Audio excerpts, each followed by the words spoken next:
What's up? How y'all doing? This is Lugamonger. This time, Cold Steel Marauder. This is an interesting knife. I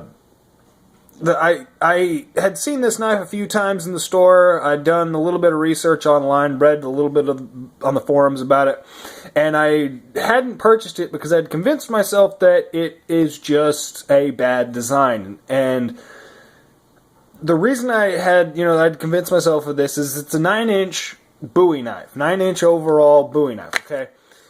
The steel is AUS 8, AUS 8A. It's made in Taiwan.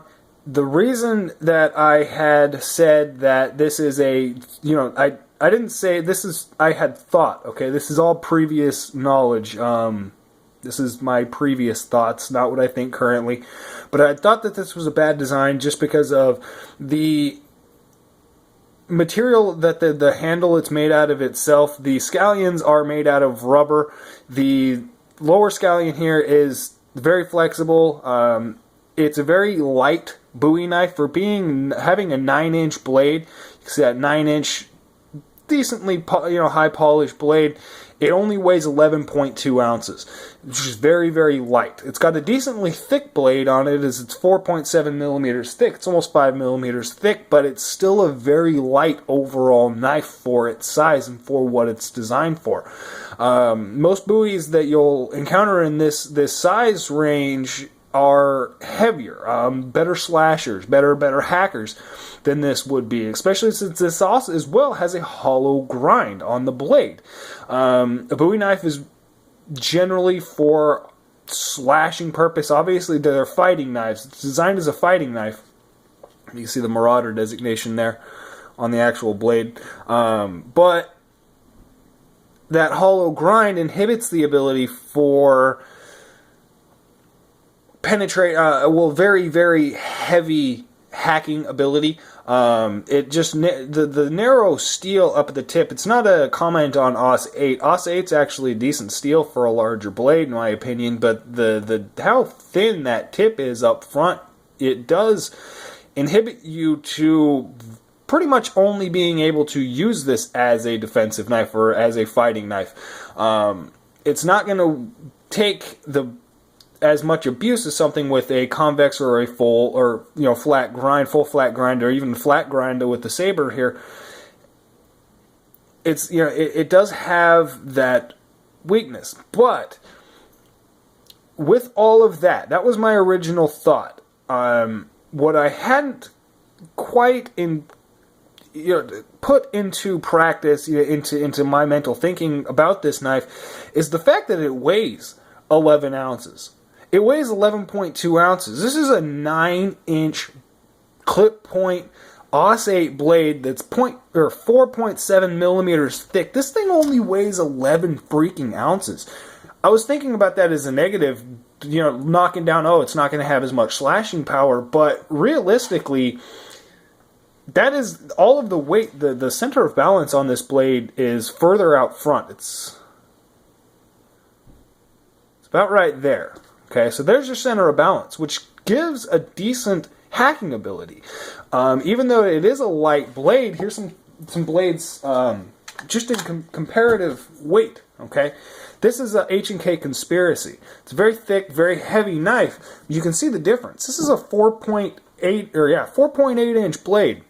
Look at the difference. Okay, this knife is as long as the blade, almost on that. And they weigh the same. This weighs 11.2 ounces. This is 11.22 ounces. Weighs a slightly bit more than the Cold Steel here, but look what you're getting. I mean, if you're concerned about weight, if you're concerned about any sort of restriction as far as, you don't want that big, heavy, you don't want to actually be carrying around a 2-pound Bowie knife, but you still want that very large, very aggressive, very intimidating blade. It's right here. This knife actually has a niche. I mean, there is a, hold on, all the fingerprints are bugging me. I've got it frog lubed. AUS 8 doesn't have the best wear resistance, so I do have a coating of frog lube on here. That's why it's carrying all the fingerprints really heavily. But this knife does have a niche. It has a place and a purpose, and that is ease of carry big knife. There's not a whole lot of knives out there that are going to be this big with that wide of a blade, that, you know, the clip point design that is going to weigh this much. If this had a brass scallion here, which the rubber scallion, as far as this, obviously it's a fighting knife, it's a Bowie, that's not going to work in a knife fight. You know what I mean? If you're going to go up against another Bowie, that's not going to work. It's not going to do very good at all. But most people, I'd say pretty much everybody, isn't going to be going Bowie on Bowie blade. This is going to be something that when a crackhead pulls out his little knife, says, "Give me your wallet," you bitch, pull this bitch out of your back pocket.